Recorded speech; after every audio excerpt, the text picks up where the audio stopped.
a apresentação do Dr. Ricardo Pires de Souza. É um especialista em diagnóstico por imagem, que dispensa realmente apresentações. É um dos mais renomados e mais experientes médicos que eu conheço em diagnóstico por imagem, especialmente em cirurgia de cabeça e pescoço. O doutor Ricardo nos acompanha, e acompanha um grupo de cirurgia de cabeça e pescoço do Hospital Heliópolis há algumas décadas. E participa como um membro muito ativo das visitas, das reuniões de casos clínicos. Então, em cirurgia de cabeça e pescoço, o doutor Ricardo Pires só não é um especialista porque ainda ele não quer operar.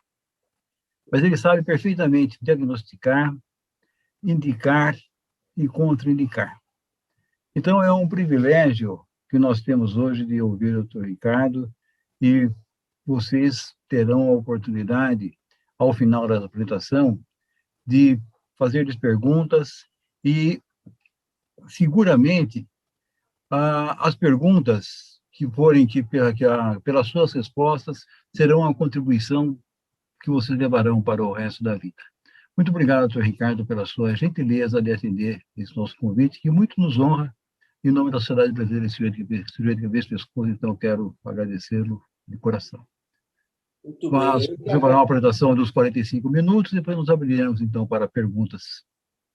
Ok? Muito bem, doutor Brasileiro. É uma honra para mim ser convidado, estar aqui. E agradeço a generosidade de vocês me chamarem, me convidarem. Não é? É um prazer estar com todos. Boa noite. Eu pretendo, então, já começar para que a gente aproveite o tempo. Né? A gente tem aqui cerca de 1 hora e espero fazer minha apresentação em cerca de 40 minutos para que a gente tenha tempo para poder debater um pouco, né? Tentar tirar algumas dúvidas. Evidentemente, é um assunto que gera certas angústias, eu diria, por questões, eventualmente, de desigualdades no nosso país, que é tão grande em termos de acesso a recursos, e aqui a gente está falando de recursos realmente sofisticados, né, de diagnóstico por imagem, embora já tenham também várias décadas, digamos assim como eu, no serviço de cirurgia de cabeça e pescoço do Heliópolis, mas ainda há uma grande desigualdade, tanto no acesso aos recursos tecnológicos, quanto à própria especificidade dos médicos,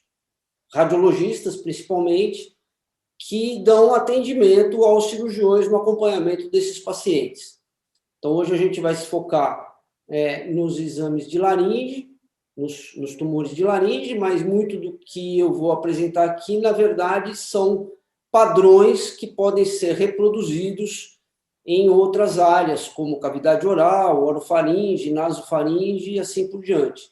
Principalmente na relação dos tumores mucosos da cabeça e pescoço, boca, faringe e laringe.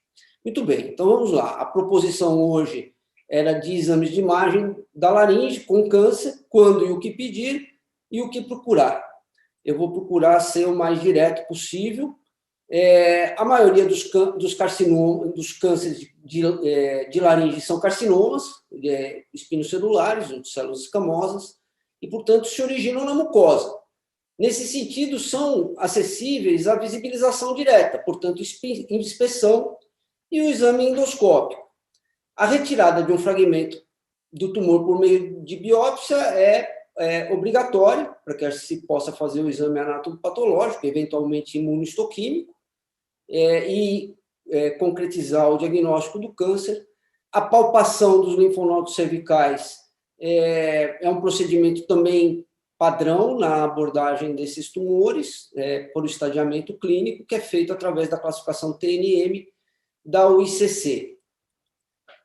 Aqui um exemplo, né, laringoscópico de um carcinoma de células escamosas, e ele representa realmente mais de 90% das neoplasias malignas da laringe. Muito bem. Qual é o papel dos exames de imagem, dos métodos de imagem? Eles são métodos suplementares. Eles como a gente tem aqui no destaque, não são métodos de diagnóstico primário dessas lesões. Eu explico já por quê. O principal método no estadiamento suplementar do câncer de laringe é a tomografia computadorizada, porque ela é superior à ressonância e, evidentemente, ao ultrassom. A ressonância, porque a ressonância ela é sujeita a muitos artefatos de movimento, e é um exame dedicado. Ele precisa que o médico acompanhe para que o exame realmente fique de boa qualidade. Dificilmente um biomédico ou um técnico sozinho fazendo uma ressonância do câncer de laringe vai ter a oportunidade, vai ter a iniciativa de identificar os pontos que precisam ser observados para que o estadiamento seja feito de maneira correta. O ultrassom ele é bom na avaliação dos linfonodos das cadeias superficiais. Ele não avalia linfonodos profundos, como os linfonodos retofaríngeos. Embora no câncer de laringe a gente praticamente não tenha linfonodos retofaríngeos, a gente os tem em câncer de hipofaringe e outros tumores da faringe, e, de modo geral, é uma boa ideia analisar a região retofaríngea, coisa que é feita na tomografia computadorizada de maneira rotineira. Além disso, o ultrassom é um exame operador dependente. Então, depende muito do treino, da intimidade com que aquele médico tem com essas avaliações. Portanto, é muito difícil estabelecer um padrão de avaliação protocolar, coisa que é bastante fácil de ser feito na tomografia computadorizada. Então, nesse sentido, a tomografia computadorizada continua sendo imbatível na avaliação do câncer da laringe em termos de método de imagem. Licença, doutor. Claro. Não está compartilhando os seus slides. Não está nem desde o princípio? Desde o princípio. Eu estou enviando mensagem, o doutor não está conseguindo ver no chat? Não estou vendo. Espera um pouquinho só, desculpe. Vou tentar de novo, tá? Ok. Compartilhar a tela. Não tem problema, porque isso daqui eram só os textos, de fato, né? E agora? Agora sim, doutor. Pode dar continuidade, licença. Então, retomando, né? Quer dizer, o que eu falei aqui já não precisa ser repassado. Aqui uma imagem do... Eu achei que a tela estivesse sendo compartilhada também, me desculpem. Muito bem.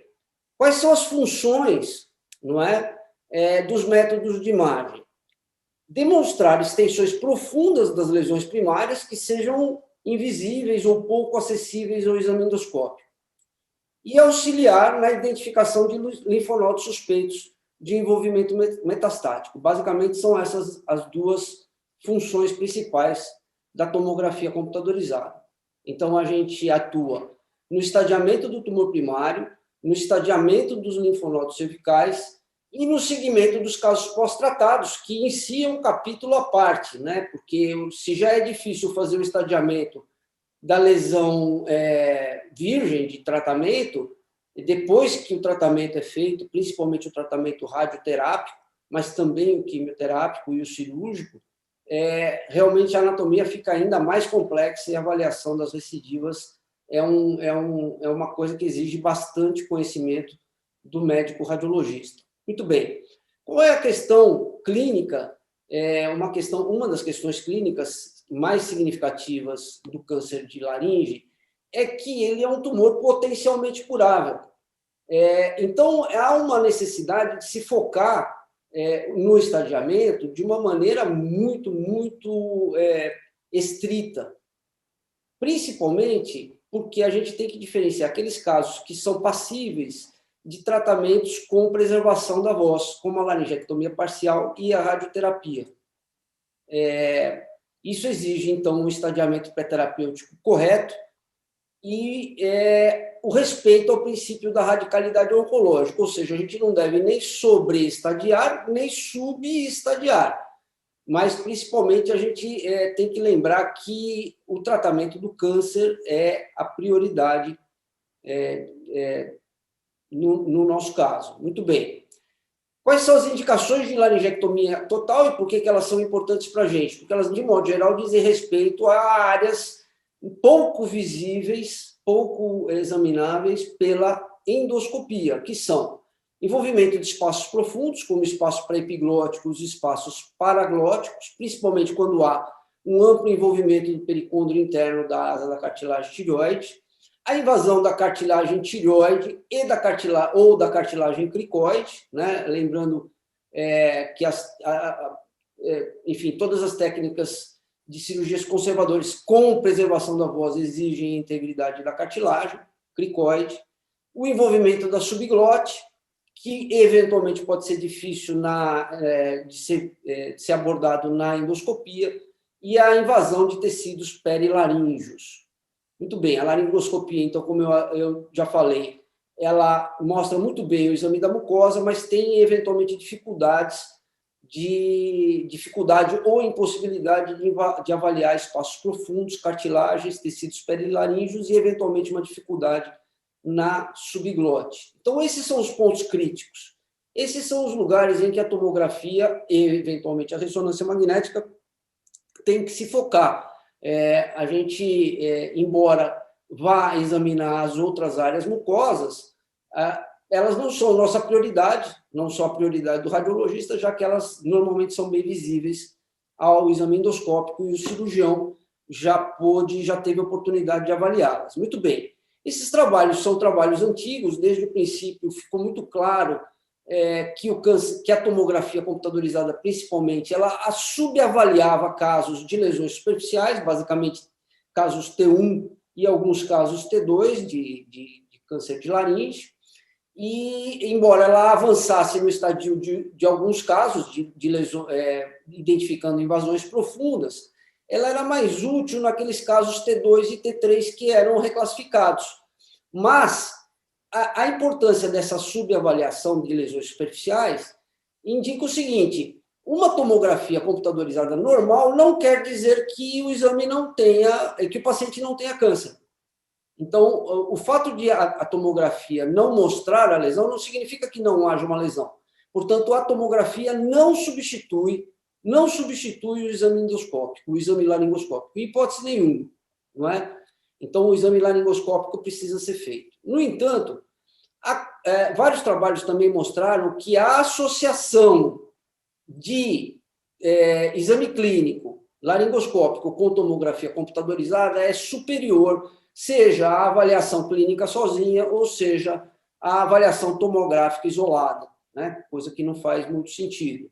Mas, de qualquer modo, em termos de estudo, foram feitos esses estudos e mostraram que a associação dos métodos tem um resultado superior. A mesma coisa vale para a ressonância magnética. Quando você associa achados clínicos com a ressonância, você tem resultados melhores do que os achados clínicos isolados. Então, isso faz com que seja indicado, sim, a tomografia computadorizada de rotina na abordagem do estadiamento do câncer de laringe. Aqui é um trabalho nosso, lá do Hospital Heliópolis, mostrando a mesma coisa, né? Como a associação entre tomografia entre estadio clínico e tomografia tem um valor maior do que os achados isolados clínicos. Outro trabalho que a gente fez, na verdade é o mesmo, né, do Paiva, a gente fez análise de concordância entre observadores, para entender qual é a reprodutibilidade desses achados. E a gente achou, pelo CAPA, valores bastante expressivos para aqueles lugares críticos que a gente quer examinar, como o espaço paraglótico, as cartilagens tireoide e cricoide, a extensão exolaríngea e o envolvimento subglótico. Então, todos esses casos mostram concordâncias interobservadores altas, indicando a reprodutibilidade do método. Isso daqui eu uso mais para os radiologistas, quando eu dou aula para os radiologistas, mas eu acho que tem importância para vocês também. O que acontece? Qual é a perversão do modelo na rede hoje? Digo na rede pública e privada, na rede de atendimento, né? Pacientes que chegam, por exemplo, com queixa de rouquidão, que é a queixa mais frequente para o câncer de laringe, mas eventualmente com odinofagia também, eles eventualmente, em vez de encaminhar para o cirurgião de cabeça e pescoço para que seja feito um exame laringoscópico, eu estou falando de clínicos gerais, de modo geral, mas também outros profissionais que trabalham apendicularmente nessa área, eles acabam indicando uma tomografia computadorizada. Qual é o risco deste procedimento ser feito dessa forma? A tomografia pode ser normal, ou uma lesão muito sutil, que acaba não sendo vista eventualmente por um radiologista pouco experiente, volta como um exame normal, o clínico diz para o paciente, olha, seu exame está normal, pode ir para casa, não tem problema nenhum. Evidentemente, 3 meses depois, esse paciente volta com tumor bastante aumentado.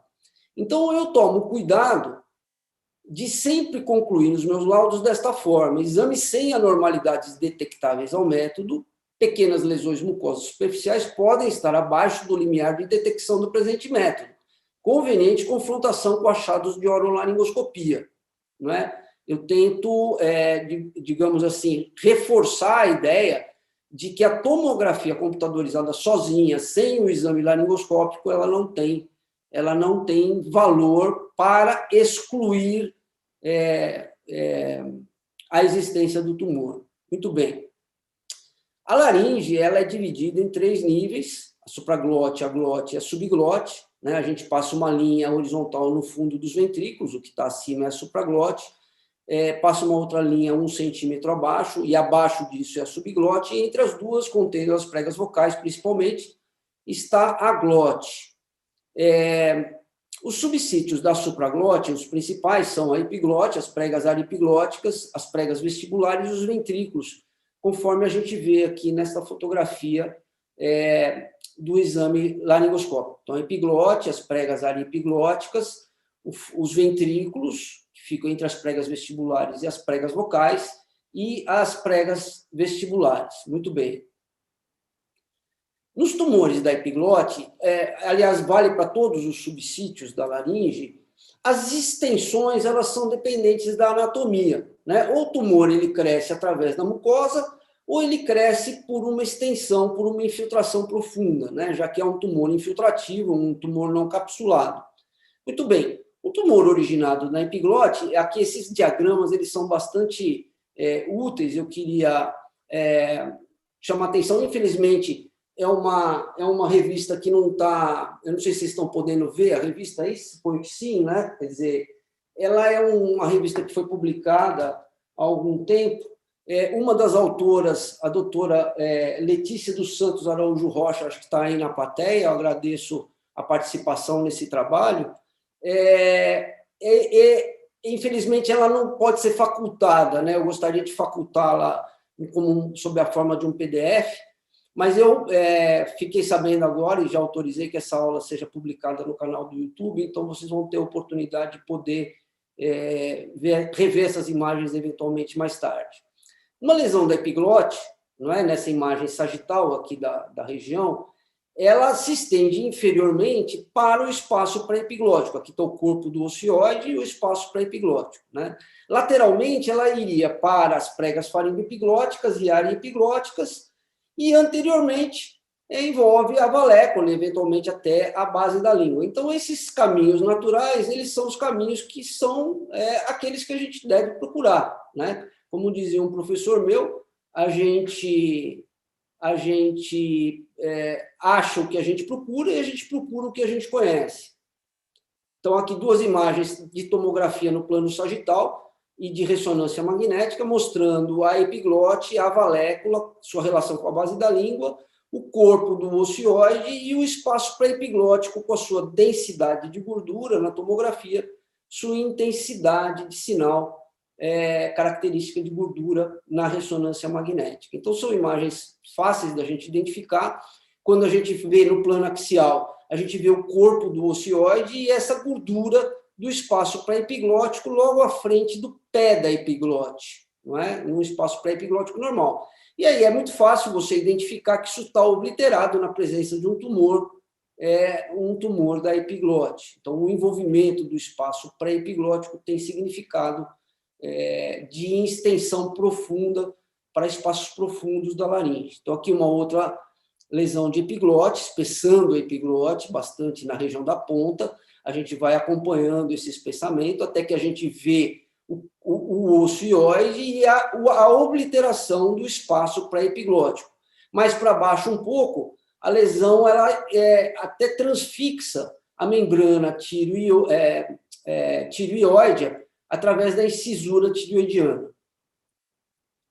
Muito bem, aqui um outro caso, aqui o espaço pré-epiglótico normal, para vocês lembrarem, e a presença do tumor na ressonância magnética, né? Aqui a epiglote e a presença do tumor obliterando o espaço pré-epiglótico. O corte sagital de ressonância magnética é realmente bem útil para a avaliação do espaço pré-epiglótico, mas a tomografia também faz um papel excelente nessa área.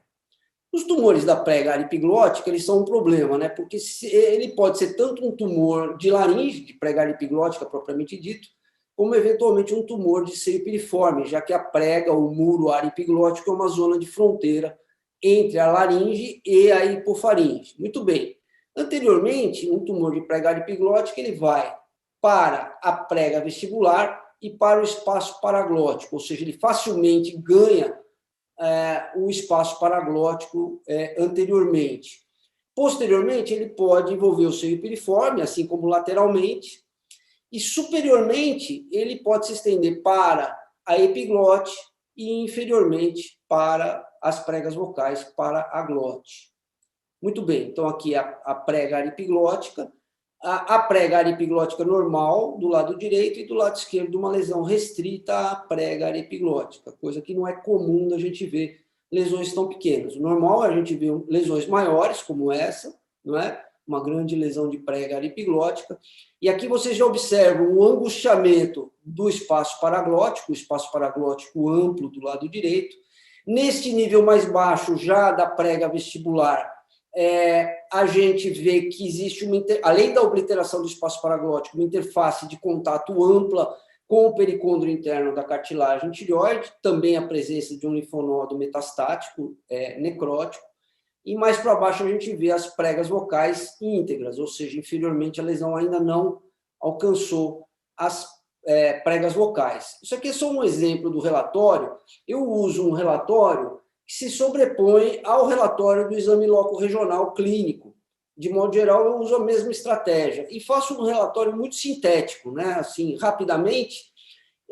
Isso aqui é uma coisa padrão, é uma massa sólida, ela é heterogênea via de regra, os limites são mal definidos e, portanto, tem um aspecto infiltrativo, que é característico do carcinoma, cujo centro geométrico se localiza na prega areoepiglótica esquerda. Eu uso o centro geométrico porque eu tenho a visão tridimensional da lesão, né? Eu consigo reconstruir mentalmente essa lesão, então faz sentido eu identificar o centro de massa, né, da lesão.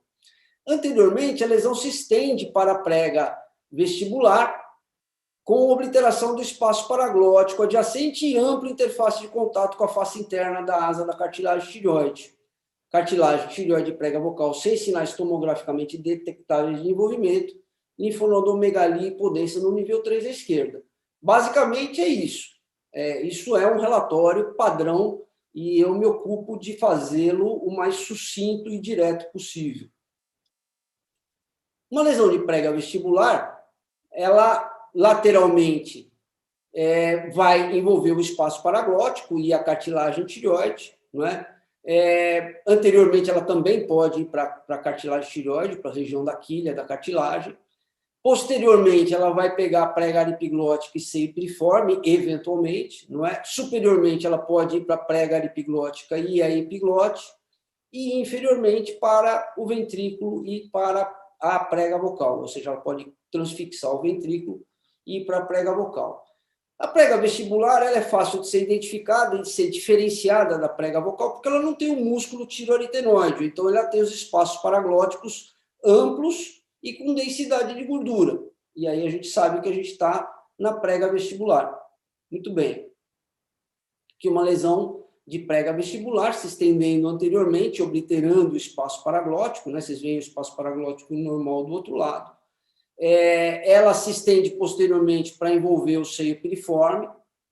Ela alarga o espaço tiroaritenoide, que é onde fica o ápice do seio piriforme, alarga e envolve esse espaço na sua extensão posterior. Aqui uma outra lesão grande de prega vestibular, já destruindo a cartilagem tireoide e envolvendo tecidos moles perilaríngeos, não é? Aqui embaixo a gente vê o envolvimento também da prega vocal. Esses dados que estão sendo descritos aqui, eles são definidores, né? Evidentemente, aqui isso é um caso de indicação de laringectomia total, caso haja indicação cirúrgica. Então, o que acontece é que a tomografia, quando ela é feita de maneira adequada, interpretada de maneira adequada, em conjunto com o cirurgião, e essa é a melhor maneira de se fazer, né? Quer dizer, em uma análise multidisciplinar, ela se torna, sim, em muitos casos, definidora, né, de conduta. Muito bem. A glote é caracterizada principalmente pelas pregas vocais e pela comissura anterior. São aqui de novo uma lesão, um carcinoma de prega vocal. É a lesão mais frequente. Ela não costuma ter linfonodos, mas pode ter. Aqui são pregas vocais normais, era um paciente que tinha uma lesão de supraglote, né? Ele tem um linfonodo aqui, mas as pregas em si não estavam envolvidas. A gente vê as aritenoides muito bem, já vê um pedaço da lâmina quadrada da cartilagem cricoide, oferecendo aqui, ó, a sustentação para a articulação crico-aritenoide. Na ressonância magnética, a mesma coisa, o que essa densidade é a do músculo tireoaritenoide, a gente praticamente não vê espaço paraglótico mais aqui, porque ele está ocupado pelo músculo, e atrás as aritenoides. Muito bem. A lesão de prega vocal anteriormente, ela vai caminhar pela prega até a comissura anterior e, eventualmente, o outro lado. Lateralmente, ela vai envolver o espaço paraglótico e a asa da cartilagem tireoide. Posteriormente, ela vai se estender para a cartilagem aritenoide. Ela pode, superiormente, fazer o caminho inverso, cruzar o ventrículo e subir para a supraglote, e, eventualmente, descer para a subglote. Então, aqui uma lesão pequena de glote. Normalmente, como eu falei, essas lesões T1, elas não são, não há muita vantagem, não é, na tomografia, normalmente são lesões visíveis. Então, quem não quiser fazer tomografia em lesões T1, de borda, de prega, enfim, está autorizado a não fazer. O que pode acontecer é, eventualmente, ter algum problema com linfonodos, né? Porque a tomografia tem essa dupla função, ela vê o tumor primário e também faz o estadiamento de linfonodos. E, evidentemente, eu tenho que dizer para vocês que a gente já teve surpresas de casos T1 que avançaram no estadiamento tanto local quanto linfonodal, né? Quer dizer, o que se esperava que fosse um T1 N0 acabou não sendo nem T1 e nem N0. Então, eu acho que mesmo para casos superficiais, se você tem o recurso disponível, eu acho que sim, eu acho que deve ser feito o exame. Aqui uma outra lesão, já se estendendo anteriormente até o limite da comissura anterior e posteriormente envolvendo a cartilagem aritenoide, então envolvendo toda a extensão da prega vocal. Aqui, um caso, por exemplo, que a gente tem uma lesão de prega vocal, tem uma esclerose aqui da cartilagem aritenoide, mas era uma lesão restrita. No entanto, a gente já vê uma erosão pequena na face interna da asa da cartilagem tireoide, coisa que não seria possível identificar apenas pelo exame clínico.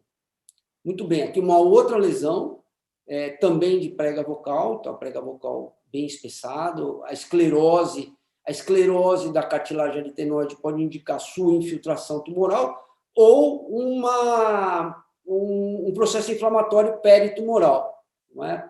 Isso vale para as outras cartilagens também. Mas quando a gente identifica uma erosão franca como essa, esse paciente passa a ser um T4, né, de laringe. Muito bem. A eficácia da tomografia e da ressonância no envolvimento das cartilagens foi um assunto bastante debatido, principalmente na década de 90, e a conclusão, de modo geral, por repetidos estudos que se chegou, é que, embora a ressonância tenha uma sensibilidade superior à tomografia, ela tem uma especificidade inferior, exatamente porque ela mostra, eventualmente, alterações de sinais que não sejam envolvimento tumoral, né? Então ela acaba tendo falsos positivos. E, com isso, a eficácia global dos dois métodos é indistinguível, ela é idêntica. Portanto, não se justifica, na minha opinião, fazer ressonância magnética apenas por isso. A tomografia continua sendo superior no estadiamento do câncer de laringe. Quando a lesão é muito extensa, né, envolvendo, por exemplo, toda a medular da cartilagem, envolvendo tecidos moles perilaríngeos, de uma maneira grosseira, bom, não tem, né, discussão a respeito. O que eu quero dizer é que o envolvimento da cartilagem passa a ser irrelevante, né? Você já tem extensão perivisceral do tumor. A subglote. A subglote, ela é uma questão muito significativa, né? Primeiro, pela configuração da própria cartilagem cricoide, não é? Que ela é mais alta na sua parte posterior, ela tem um aspecto em anel de Sinetti. Na relação com a cartilagem tireoide, a gente tem aqui a membrana cricotireoide, não é? E sobre ela se sustentam as duas cartilagens aritenoides. Então, aqui mostrando essas imagens na tomografia computadorizada axial, não é? A lâmina quadrada, vocês veem que a gente não vê a parte anterior, porque aqui é a membrana, na verdade, cricotireoide. De novo, a membrana cricotireoide, o anel completo da cricoide está quase formado, e no nível mais baixo, um pouco acima já da transição laringotraqueal, o anel completo da cartilagem cricoide. Tumores subglóticos primários são raríssimos. Eu vi 2 ou 3 ao longo de uma vida de acompanhamento de casos de câncer de laringe, né? Então, o envolvimento subglótico, via de regra, é decorrente mesmo da extensão do tumor da prega vocal, do tumor glótico. Isso aqui é um exemplo de tumor mioepitelial primário da subglote, não é um caso meu, ele é uma cortesia do Adelson, um colega de Presidente Prudente, e me foi oferecido como um caso para discussão no congresso. Mostra a lesão, né, uma lesão polipoide dentro da subglote. Eu, evidentemente, não acertei o diagnóstico, mas não era realmente o objetivo, né? O objetivo era mais a discussão do caso. O que tem de importante, e a discussão leva a gente para esse lugar, não é que o envolvimento subglótico ele propicia a invasão da cartilagem cricoide. E essa cartilagem, como eu falei, ela é fundamento para a maior parte das cirurgias, das laringectomias parciais. Isso se dá porque a mucosa subglótica ela está intimamente aderida à superfície interna da cartilagem cricoide. Então, basicamente, quando a gente vê a cricoide e a subglote, a gente vê a cartilagem, o anel cartilaginoso, e não vê nada dentro. Você não pode ver nada dentro. Essa superfície interna ela tem que ser absolutamente lisa e sem nenhuma espessura. Então, isso torna a subglote um lugar, um subsítio, aliás, um sítio bem digamos assim, propício para o estudo por tomografia computadorizada. A gente teria vários tipos, aqui o exame normal, né, vários tipos de envolvimento, né, um envolvimento atapetando aqui a mucosa, ou fazendo uma imagem em botão, não é? Uma imagem semilunares em botão, ou a obliteração completa aqui da luz da subglote. Então, aqui vocês veem esse espessamento na área interna, né? na linha interna da mucosa, da subglote, ele não pode existir. Isso daqui indica o envolvimento tumoral da subglote. Aqui outras formas de envolvimento, né? Quer dizer, um envolvimento aqui acompanhando a mucosa, uma lesão de prega vocal que se estendeu inferiormente aqui, ocupando metade da luz, uma outra lesão de subglote envolvendo não só estreitando a luz da subglote, mas já envolvendo a cartilagem cricoide, produzindo ampla erosão e mesmo envolvimento de tecidos moles perilaríngeos. E aqui a mesma coisa, uma lesão obliterando completamente a luz da subglote e produzindo também erosões da própria cartilagem cricoide e envolvimento tumoral perivisceral. Muito bem, isso foi objeto da minha tese de doutorado, que eu defendi em 2000 na Universidade de São Paulo. Os casos vieram da nossa experiência do Hospital Heliópolis. O que teve de interessante nesses 60 casos foram 2 achados, né, nenhum falso negativo e 3 casos falsos positivos. Isso gerou questões importantes, como uma sensibilidade, um valor preditivo negativo de 100%, porque não há falso negativo, o que significa que a tomografia computadorizada, quando ela disser que não tem tumor na subglote, não tem tumor na subglote, e uma especificidade um pouco mais baixa, né? Ou seja, quando a gente diz que tem envolvimento subglótico, a gente pode eventualmente não ter, porque a gente tem alguns casos de falso positivo, com uma eficácia global de 95%. Esses falsos positivos, os 3 casos, foram todos lesões vegetantes ou polipóides nascidas da prega vocal, que se projetavam para o interior da luz da subglote, mas sem o envolvimento da mucosa, né? ou da submucosa da subglote. Ou seja, as lesões elas simplesmente estavam penduradas nas pregas vocais, na prega vocal, e se projetavam para a luz da subglote. Como é esse caso aqui, né? Uma lesão de prega vocal, ela se projeta para a luz da subglote. Esse caso aqui é fácil, razoavelmente fácil, não é nenhum dos 3 casos do trabalho, esses são os 3 casos do trabalho. Né? Vocês desculpem a qualidade, são tomografias antigas, né? Mas uma lesão de prega vocal. Essa lesão aqui ela estava simplesmente arrolhada na luz da subglote, não havia envolvimento.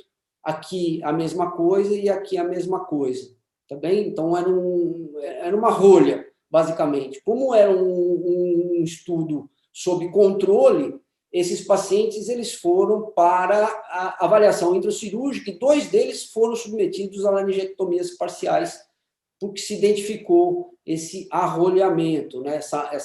Esse não envolvimento subglótico. Então, é uma questão importante. Eu acho que quando vocês tiverem um envolvimento subglótico, mas tiverem uma dúvida a respeito disso, procurarem deixar a decisão para o intracirúrgico. Muito bem. Além disso, a concordância entre observadores, foi feito um trabalho específico mais tarde, que eu orientei um mestrando na análise interobservadores desse achado, né? Quer dizer, o que a gente estudou no primeiro trabalho na minha tese foi a validade é uma eficácia global de 95%, e aqui a concordância interobservadores mostrou um capa geral de 84%. Outros trabalhos acabaram mostrando esta concordância interobservadores alta também, que mostra que o sinal, além de válido, ele é reprodutível e, portanto, confiável. E esse achado da subglote pela tomografia computadorizada realmente é um sinal dos mais eficientes no estadiamento do câncer da laringe. Como a subglote é um lugar bastante importante, eu julgo isso realmente uma coisa bastante significativa. Muito bem. A hipofaringe aqui é só para por diagnóstico diferencial, né? Para o radiologista, se vocês não disserem de onde a lesão começa, ou se ela é de laringe ou de hipofaringe, às vezes é difícil a gente, pela tomografia, saber se a lesão é uma lesão de prega lipiglótica de laringe que foi para hipofaringe ou vice-versa, né? A hipofaringe, a lesão de seio piriforme, ela pode se estender anteriormente de uma maneira muito fácil para a laringe. Então, a gente mostra aqui uma lesão de seio piriforme se estendendo anteriormente. Isso é muito comum, mas são lesões mais agressivas, com erosão de cartilagem, com envolvimento de tecidos moles e o próprio envolvimento da boca do esôfago, né, da transição faringoesofágica, que é muito comum. Frequentemente são lesões extremamente agressivas, vamos dizer assim, com infiltração grosseira de tecidos moles perilaríngeos, como é esse caso. Muito bem. O estadiamento linfonodal, eu não vou me deter demais nas coisas que vocês já sabem sobre, por exemplo, a glote ter uma pobre rede linfática, a hipofaringe tem, eventualmente, a possibilidade de linfonodos retofaríngeos. O que é importante é que o linfonodo hipodenso, na presença do câncer, ele é patognomônico da metástase. Linfonodos de tamanho aumentado em estações de drenagem preferencial, sem dúvida, são linfonodos suspeitos de metástase. Aqui só para mostrar um linfonodo retrofaríngeo, não é no caso de câncer de laringe, mas só para não perder a oportunidade. Muito bem. É importante identificar nesses linfonodos, além do envolvimento metastático, se for possível, sinal de ruptura capsular. Então, a cápsula está vindo, ela se descontinua nesse lugar, isso é um sinal de ruptura capsular. Ou quando você tem um borramento perilinfonodal, mostrando, então, também um sinal bastante sugestivo de ruptura capsular, o que dificulta o prognóstico. Aqui é uma sequência de identificação de linfonodos e a importância que tem a relação com a artéria carótida, que eu estou mostrando aqui no meu prompt, né? Então, a carótida, há uma interface desse bloco linfonodal bem dramática com o bulbo carotídeo, com a carótida interna, em mais de 50% da circunferência do vaso, né? O que pode ter implicações na ressecabilidade disso. Para terminar, o segmento do tratamento, ele pode ser feito, por exemplo, como um controle, no caso de uma hemilaringectomia, é importante conhecer a anatomia pós-cirúrgica para poder, eventualmente, se propor a identificar recidivas não clinicamente visíveis. O melhor método para descartar o câncer é o PET-CT, sem dúvida nenhuma, ele tem praticamente 100% de sensibilidade e valor preditivo negativo, ou seja, quando o PET-CT diz não tem tumor, não tem recidiva, é porque provavelmente realmente não tem, não é? Mas normalmente não é o que não é o lugar onde a gente trabalha, né? Normalmente é isso daqui, né? Um tumor pós-irradiado, por exemplo, como uma recidiva extensa, já com zonas de necrose, enfim, né, com uma fistulização. Então, o mais comum para a gente, na nossa experiência, é esse tipo de caso. As metástases pulmonares, elas se dão na recidiva. Então, não é comum ter metástase em um tumor visto pela primeira vez, mas a gente faz a tomografia computadorizada de tórax de rotina junto com o pescoço, quando faz estadiamento de câncer de cabeça e pescoço, porque além das metástases pulmonares, a gente examina, a gente identifica com frequência estigmas de tuberculose, enfisema pulmonar e algumas outras alterações possíveis. Então, é muito comum a gente ter alterações pulmonares. E, por fim, a presença, a possibilidade do segundo tumor primário, né? Se caso é um carcinoma de seio piriforme, mas pode acontecer na laringe. Então, um tumor pulmonar com uma metástase para a clavícula, uma metástase óssea. E aí eu deixo aqui meu e-mail e meu agradecimento de novo pela generosidade do convite e me coloco aqui à disposição. Espero que a gente tenha conseguimos aqui alguns 15 minutos para perguntas. Doutor Brasilino. Doutor Ricardo. Eu tenho uma pergunta, Ricardo, que eu acho que é uma dúvida que frequentemente surge no procedimento de cabeça e pescoço quando examinam a laringe acometida por câncer. E tem diante de si a perspectiva de fazer uma cirurgia conservadora. Os pontos de fragilidade do esqueleto laríngeo, do estojo laríngeo. Um dos pontos de maior fragilidade são aqueles pontos onde as cartilagens da laringe são calcificadas, são ossificadas. E esses pontos ocorrem, em geral, onde há uma força de tração muscular e inserção da musculatura intrínseca. Um exemplo, a comissura anterior. A comissura anterior frequentemente invade a quilha da cartilagem tireoide, primeiro por uma relação de proximidade, mas principalmente porque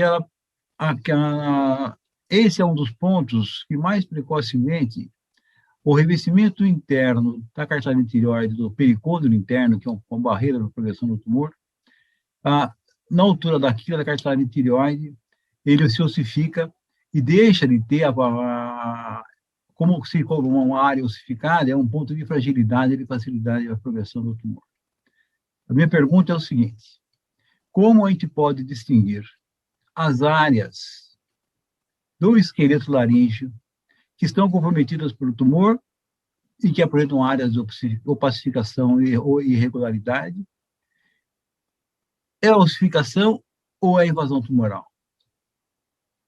Puxa, Brasil, essa realmente é uma das perguntas mais difíceis de serem respondidas, eu digo não por mim, mas pela própria natureza dos métodos, né? Primeiro porque as cartilagens, principalmente a cartilagem tireoide, ela tem um padrão de ossificação e de calcificação bastante irregular e bastante inconstante, não é? Então, a gente tem padrões de cartilagem que você tem cortical e medular, a gente tem outras áreas que às vezes não tem uma calcificação muito extensa.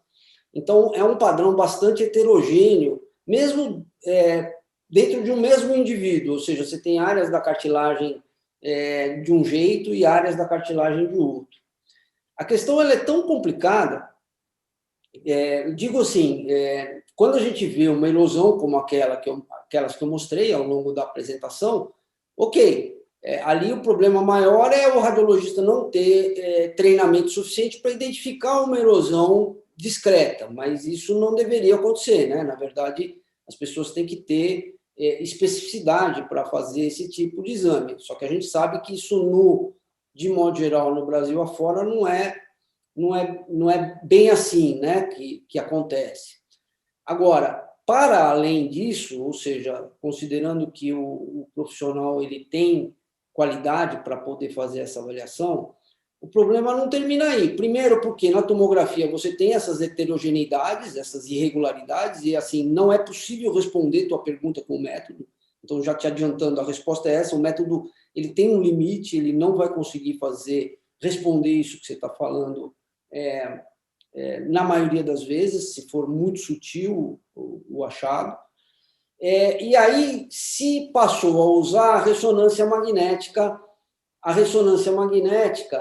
para tentar solucionar isso, para poder responder essa pergunta que você está fazendo. Só que o que aconteceu com a ressonância, como eu falei, é que ela tem uma sensibilidade muito alta. Então, ela começa a mostrar, por exemplo, nesses lugares onde você apontou, sinal alterado, que seria uma indicação de tumor, de presença de tumor. E aí, quando se examina isso histologicamente, o que se identifica é que não havia tumor. O que havia, por exemplo, era processo inflamatório peritumoral. Quer dizer, o tumor encosta no pericôndrio interno, ele produz um processo inflamatório peritumoral e aquilo altera o sinal na ressonância magnética. Para piorar, foram feitos testes de P56, enfim, de marcadores tumorais neste processo, nessas áreas em que não se encontravam células neoplásicas, mas se encontrava esse processo inflamatório. E aí esses marcadores tumorais estavam aumentados. Então, a pergunta, na verdade, ela é devolvida para o próprio cirurgião, né? Quer dizer, na medida em que você tem ali uma suspeita, essa suspeita não é suficiente para indicar uma cirurgia, digamos assim, protetiva, ou seja, entre sobreestimar o tumor e subestimar o tumor, é melhor a gente optar pela radicalidade.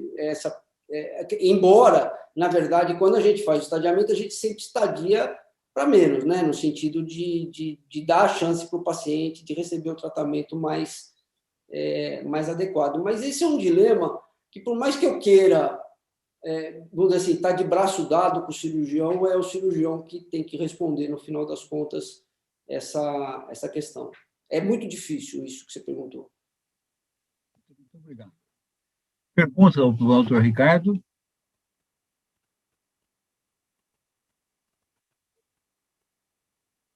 Se quiser mais um no chat, fique à vontade. Enquanto o pessoal pensa no chat, eu vou fazer uma outra pergunta. Claro, Brasil, fique à vontade. Nos casos irradiados, nos casos em que se faz uma cirurgia conservadora, ou então nos casos irradiados, durante o segmento, qual que é o melhor exame de imagem para diagnóstico de recidiva? Tem lugar, o PET-CT tem lugar? Olha, a sua pergunta me parece que ela está junto com a do Luiz Pereira aqui, que é qual a aplicabilidade da ressonância de difusão no estudo da radioterapia. Então, eu vou responder as duas juntas, tá bem? O PET-CT ele é um método que, quando ele chegou, quer dizer, quando ele começou, de uma forma mais consistente, ele imediatamente mostrou o valor que ele tem na identificação da recidiva, porque ele trabalha no nível funcional, ele trabalha no nível do metabolismo tumoral. E ele tem essa qualidade, né, que inicialmente se falava em 100% de sensibilidade, né, de valor preditivo negativo, eu gosto mais dos valores preditivos positivo e negativo, que não é exatamente 100%, a gente sabe que existem situações de falsos negativos no PET-CT, no entanto, ele se aproxima dos 100%. Outros métodos foram tentados, vamos dizer assim, para que se pudesse chegar a respostas parecidas, e um deles foi a difusão pela ressonância magnética. Na prática, a ressonância, a difusão, ela não tem o mesmo valor preditivo negativo do PET-CT. E ela é uma coisa que exige muita especificidade do radiologista e que exige que seja feita a ressonância magnética, que não é um exame barato. Então, assim, sendo bem pragmático, eu acho que na pesquisa da recidiva tem que ser feito o PET-CT. Ele é o método mais adequado. Ele tem falsos positivos? Tem. Falsos positivos a gente encontra, né? Porque, como ele lida com o metabolismo acelerado, processos inflamatórios podem simular esse metabolismo acelerado. Mas o principal valor dele é no valor preditivo negativo, que é o caso que eu mostrei, por exemplo, de 2 tumores, né? Um tumor de laringe, depois de sódio de boca, 2 tumores primários, e feito um PET-CT negativo, então aquele paciente não tinha realmente tumor. O problema do PET-CT é o acesso ao método, né? Quer dizer, ele é um método caro, e na rede pública ele não é tão acessível, vamos dizer assim, embora existam vários aparelhos em funcionamento, supostamente para atender o SUS. Né? Eu digo aqui do SUS porque vamos dizer assim, a maior parte dos nossos pacientes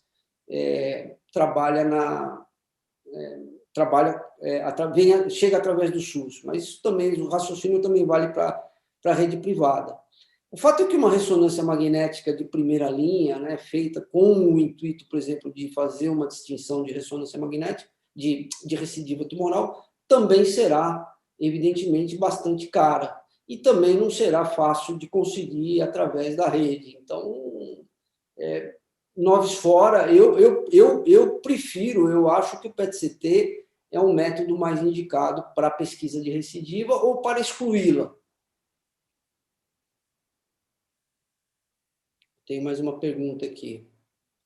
Não, é a mesma. Muito bem. Então, é isso, Brasil. Eu acho assim, na verdade, o estadiamento do câncer de laringe, ele, pelos métodos de imagem, ele me parece assim, bastante protocolar.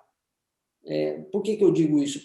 Porque, primeiro, o exame clínico tem que ser feito sempre.